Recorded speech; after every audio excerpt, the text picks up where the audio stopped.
The Jack Benny Program, presented by Lucky Strike.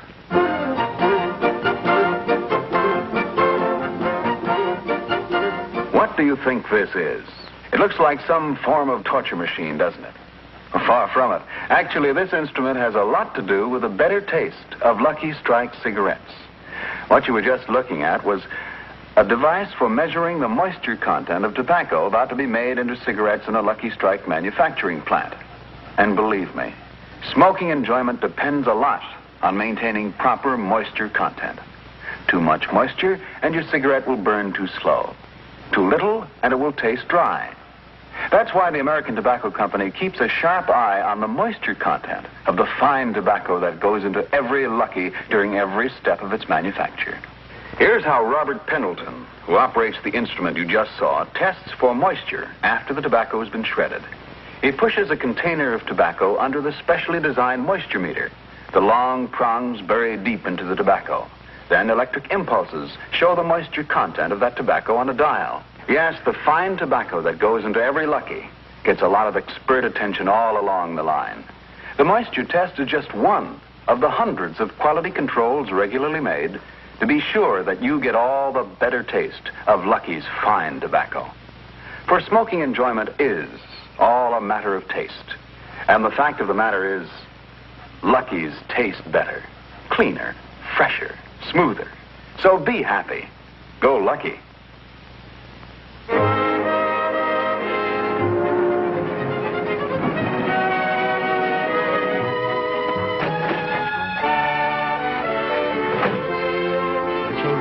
Thanks, it's okay.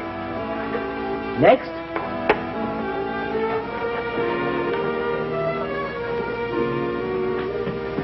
You're next, sir.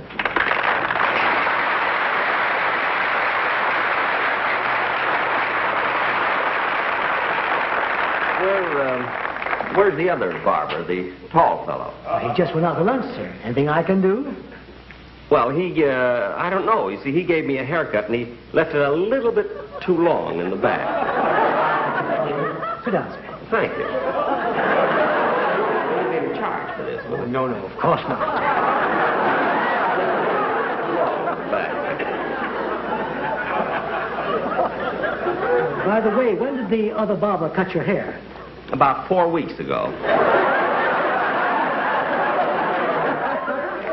Okay, Mr. Benny. Oh, you know who I am? Now, yes.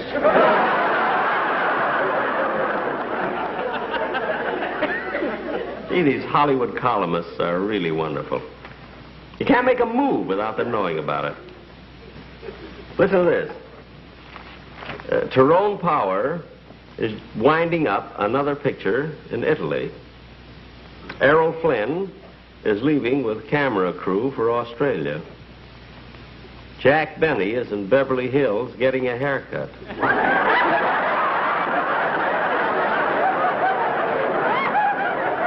Gregory Ratoff, director, has completed casting his new production. This picture will star Irene Dunn and Vincent Price. Gosh, I'd like to make a picture with Irene Dunn sometime. That's funny. When I was having lunch with Gregory Ratoff the other day in the Brown Derby, he didn't even mention it.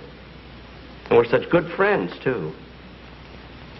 I can't understand why he didn't ask me to play the part instead of Vincent Price.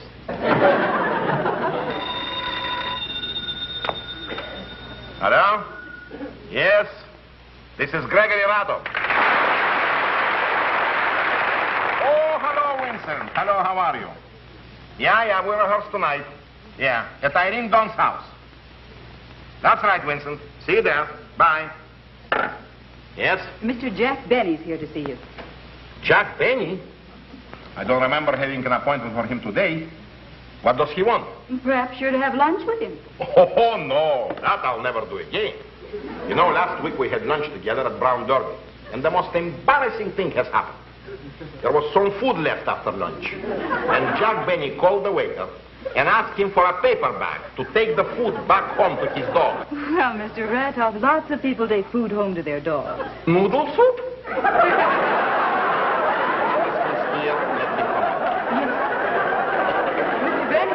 Mr. Ratoff will see you now. Hello, Jackie. Hello, Gregory. How are you? Well, sit down, my boy. Sit down. Thank you. Well, to what do I owe this extreme pleasure? Well, Gregory, I know you're a very busy man, so I won't take up much of your time. But I have some wonderful news for you. Yeah? What is it? Well, this morning I got a haircut. Well, congratulations. That's what I mean. See, while I was sitting in the barber chair, I read in the paper that you're going to make a picture with Irene Dunn and Vincent Price. That's right, Jackie. And it's going to be wonderful. I consider myself very fortunate with this casting. Mm-hmm. Well, what is this you wanted to talk to me about? Well, Gregory, I was just wondering if you'd like to use me instead of Vincent Price. Hey.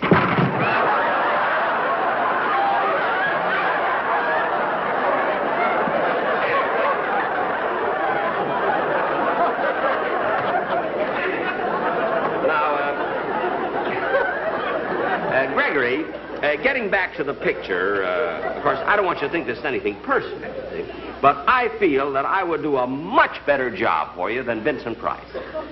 Look here, Jack. You don't mind if I ask you something? No.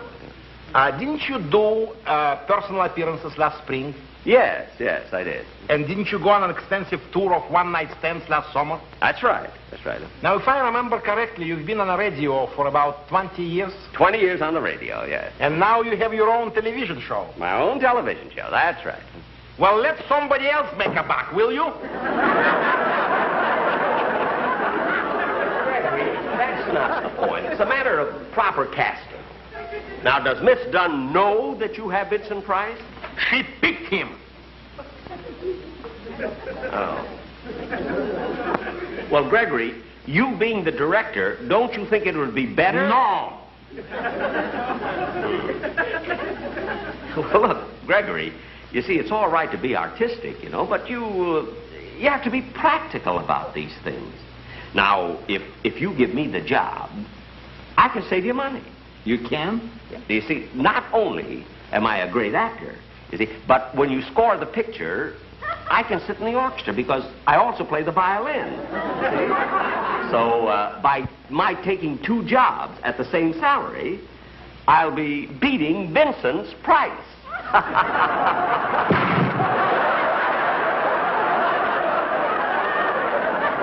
The chair turned over. How did that happen? I don't know, only my stomach did the same thing.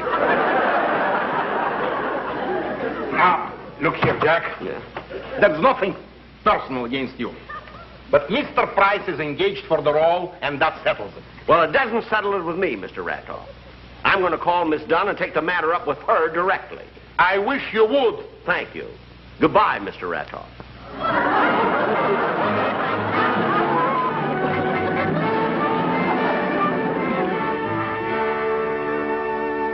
There's Irene Dunn, Crestview 5, 4124. Crestview 5, 4124.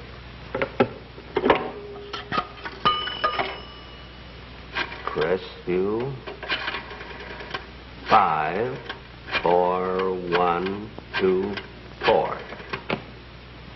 What number were you dialing? Crestview 5, 4124. I'm sorry. Crestview 5, 4124 has been changed to Bradshaw 2, 2199. Oh.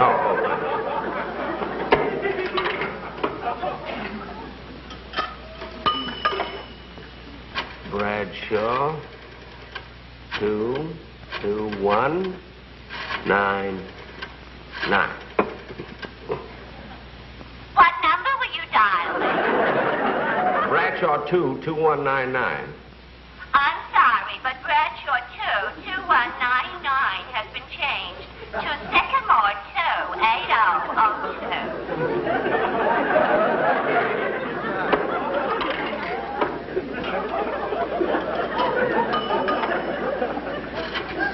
Sycamore 28002. What number were you dialing? Sycamore 28002. Sycamore 2, change back to Crestview 54124. Well, operator, that's the number I called in the first place. Just a moment, I'll present you. Hello? I'd like to speak to Miss Irene Dunn, please. This is Miss Dunn speaking. Irene, this is Jack Benny. Oh, hello, Jack. It's nice to hear your voice. The last time you called me was in 1943. 1943? Yes, don't you remember? You wanted me to play opposite you in The Horn Blows at Midnight. Oh, yes. Jack, did they ever make that picture? Well, of course they made the picture. And it did great business, too. We played 8 weeks at Lowe's Belgian Congo, Warner's Pakistan, and 16 weeks at Grauman's Chinese. The original one, you know, at Kwang Cho Fu. Now, Irene, the reason I called you is, you see, Gregory Ratoff just talked to me about the picture that you're going to make. Talk to you? And although he was rather subtle about it, he suggested that I play the part of your husband. But I thought Vincent Price was set for that part. Well, he was scheduled to, but if you want me, all you have to do is speak up. Irene, I said, all you have to do is speak up. Irene? Irene? Hello? Hello? Joe's Fish Market. Sadie the Scaler speaking. It is ma'am. I've been out with Sadie, and I know her voice.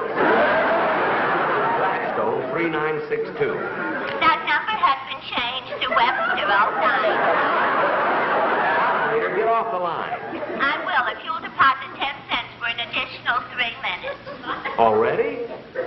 Gee, it doesn't seem like we've been talking 3 minutes, does it, Irene? You ought to be on this end. You ought to be in the middle. Please deposit 10 cents and I will. Oh, all right. There. Now, Irene, to get to the point, when do you start rehearsing? Well, tonight at my house, but I don't think you ought to. At your house? What time? 8 o'clock. But really, Jack, I don't think you ought to. 8 o'clock, huh? Well, I'll be there, Irene. I'll tell you what. I'll read the part, and Vincent Price will read the part, and may the best man win. I certainly hope so. Thanks. Oh, Irene, should I come for dinner? Irene?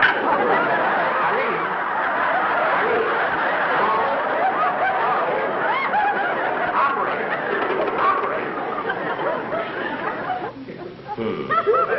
Got a minute left, and nobody will talk to me. I read the house early so I can go over the script.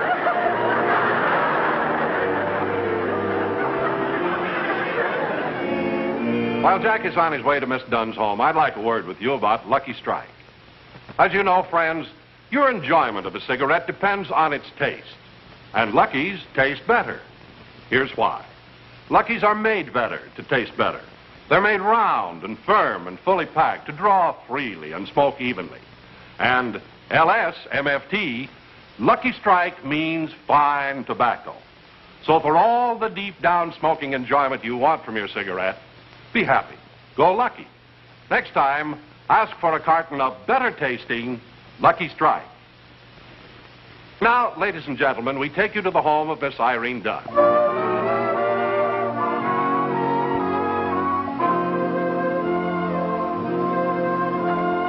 Good evening, Mr. Price. Hello, Bill. Make yourself comfortable, sir. Miss Dunn will be down in a few moments. Thank you. May I mix you a drink? No, thank you.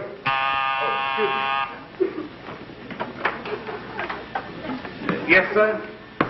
I'm Jack Benny. Miss Dunn is expecting me. Won't you come in? Thank you. May I take your coat, sir? Oh, yes, yes. And your hat? Oh.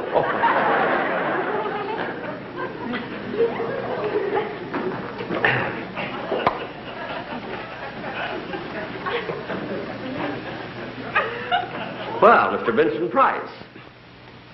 I'm Jack Benny, star of stage, screen, radio, and television. How do you do?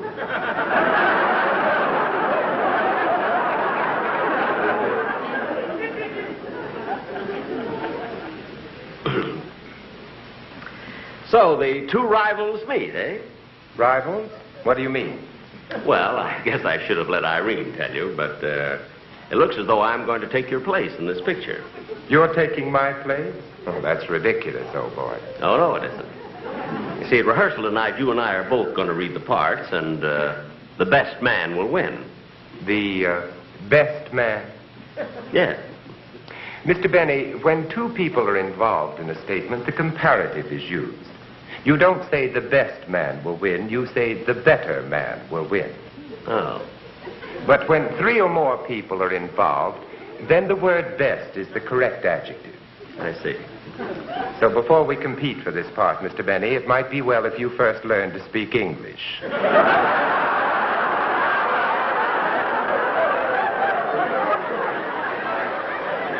Well, for your information, Mr. Price, I went to Waukegan High School and excelled in English. I got 99 every single term. Well, ain't that ginger peachy? Now, cut that out! Of all the sore losers, you certainly take the cake.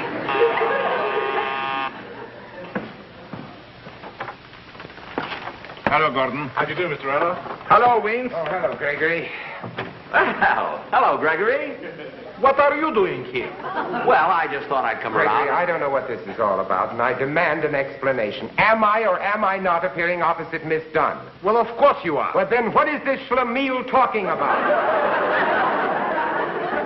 Schlemiel? Yes, S-H-L-E. I know how to spell it. I didn't get 99 in English for nothing. Good evening, everybody. Oh, hello. Oh, hello, Irene. Gregory, Vincent. Hello. Well, everybody's here, I guess. Yes, everybody. Some coffee, Gregory? No, thank you, Irene. Vincent? Yes, please. I'll have a cup.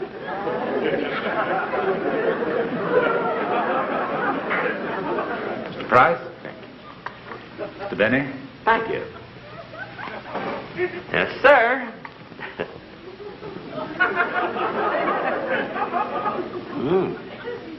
Gee, Irene, this is the better coffee I ever tasted.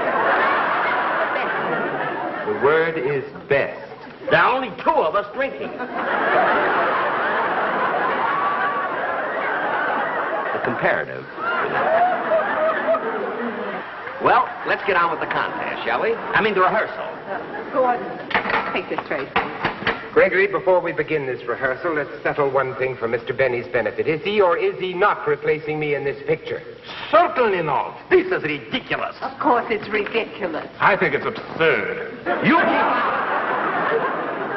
Take out the dishes like Miss Dunn told you. All right, all right. Now let's get on with the rehearsal. Look here, Jack. If you insist on staying, just keep quiet and sit down over here. All right. Now look here, Irene, honey child. We will start with the scene that takes place in the drawing room. Oh, Irene, is it all right if I have some of these walnuts here? Oh, help yourself, Jack. Yes, it's a big one.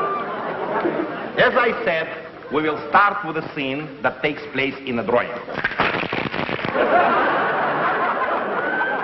That was a tough one.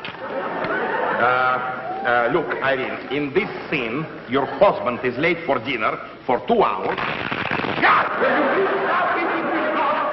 Well, Irene said I could. Anyway, I don't want to sit here like a bump on a log. If I can't play the leading role, isn't there something I can do? All right. You can play the butler. The butler? Yeah, here is the script. We start on page 12. All right. Look, Irene, you are the wife, and Vincent is the husband that doesn't understand. And Jack, I'm the butler whom Irene really loves. you're the butler, that's all. And please stop rewriting the script. Irene is not in love with you. Irene is in love with Vincent. And you're just the butler, that's all. Wait a minute, don't shout at me. You know, I'm old enough to be your brother.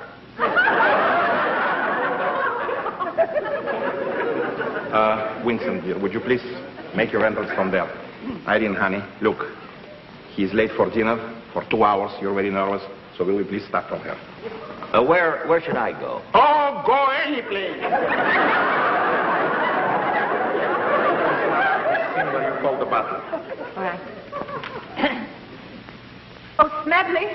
Smedley. Smedley. What is it, madame? Are you sure my husband hasn't phoned? I'm quite sure, madame. Shall I serve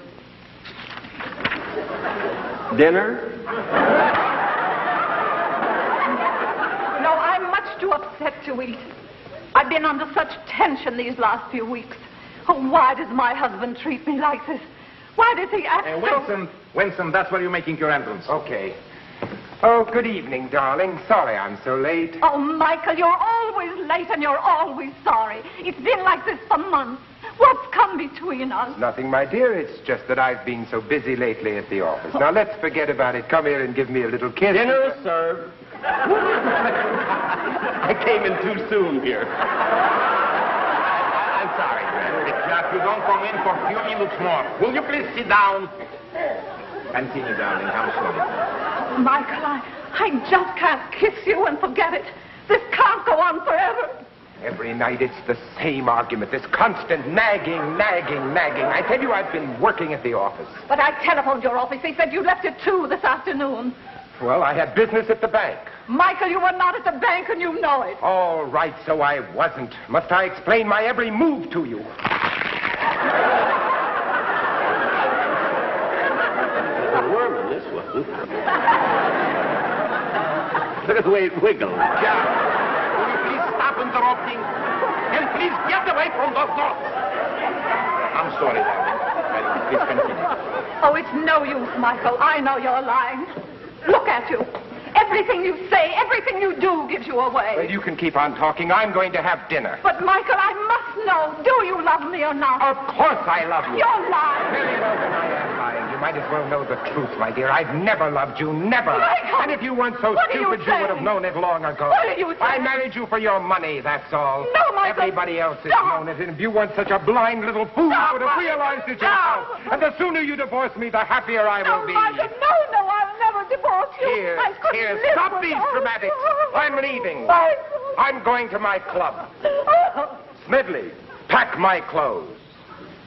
I wouldn't touch your dirty clothes.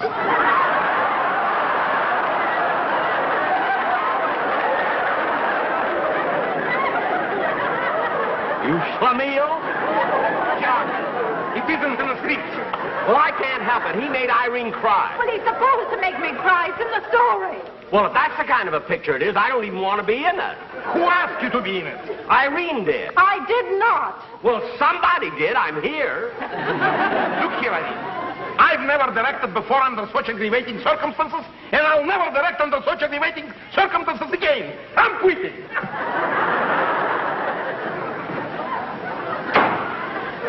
Now, do you see what you've done, you blunderhead? Well, now, wait a minute. There's no need for everybody to get excited. Look, I'll tell you what, Vincent. Or may I call you Vince? You may call me Mr. Price. Oh. Well, look, Mr. Price. Look, there's nothing to worry about now because, you see, I can direct the picture. Oh, so now you're going to do it? Yeah. I'm sorry, Irene, but I've had enough of this, too. I'm leaving.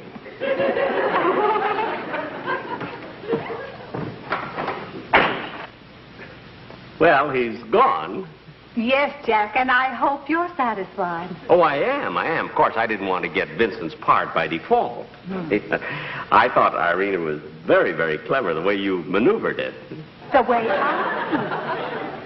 Why, you... Schlemiel?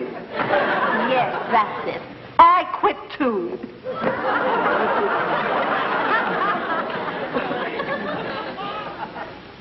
Well, I've never been so insulted in all my life.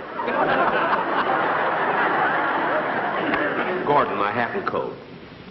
I wouldn't touch your dirty clothes.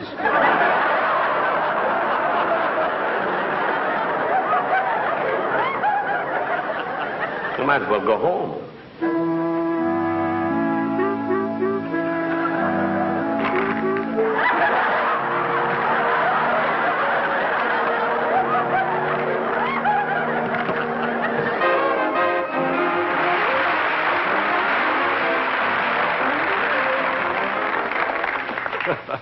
Jack will be back in just a moment, but first...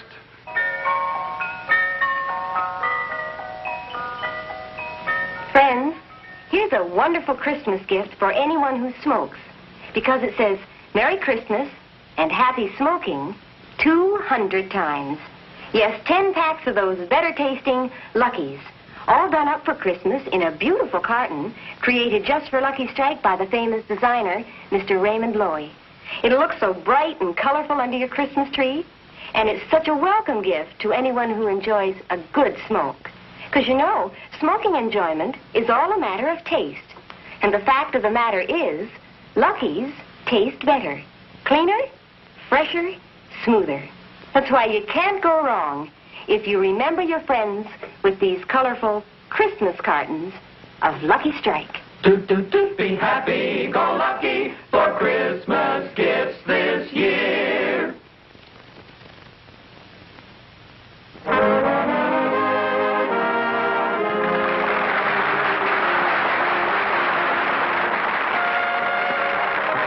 Thank you very much, ladies and gentlemen. For those of you who tuned in late, I'd just like to announce that this was not the Robert Montgomery Theater. But I did enjoy doing this television show very, very much because this is the first time that I've ever worked with Irene Dunn. It's also the first time that I've been able to understand Gregory Ratoff. He sounds like a Russian Marlon Brando. Of course, like the Robert Montgomery Theater, I wanted to bring these movie stars out here just to take a bow and ask them what their future plans were. But they told me it was none of my business. And Vincent Price, too. I think he's a fine actor and everything, but, I'm not jealous of his talent. But I don't know why he's so stuck up. I saw him at a party the other night at Ronald Coleman's house, and I waved at him, and I whistled at him, and hollered at him and everything. He wouldn't even turn around. So I just closed my window and went to bed.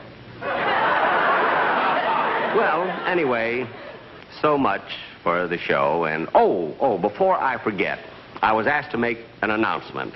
I want to welcome a new television station that opened this morning in Las Vegas, a CBS station in Las Vegas. So welcome, KF... Huh? What? Oh. I'm sorry, ladies and gentlemen. They've just lost it.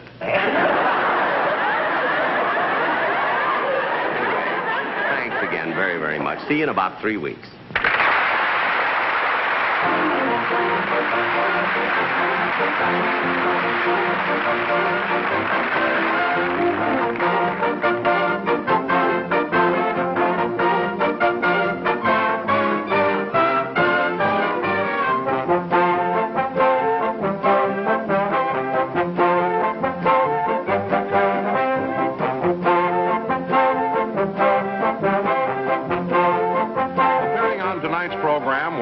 Evans, Ralph Sedan, Bea Benaderet, and Lois Kimbrough. Remember, 1 week from tonight on this same station, charming, disarming Ann Sothern returns in her famous role as a not-too-private secretary. You'll love watching Ann's hilarious adventures and misadventures. Tonight's Jack Benny program has been a film presentation brought to you by Lucky Strike, product of the American Tobacco Company, America's leading manufacturer of cigarettes. This is Don Wilson saying, be happy, go lucky. This is the CBS Television Network.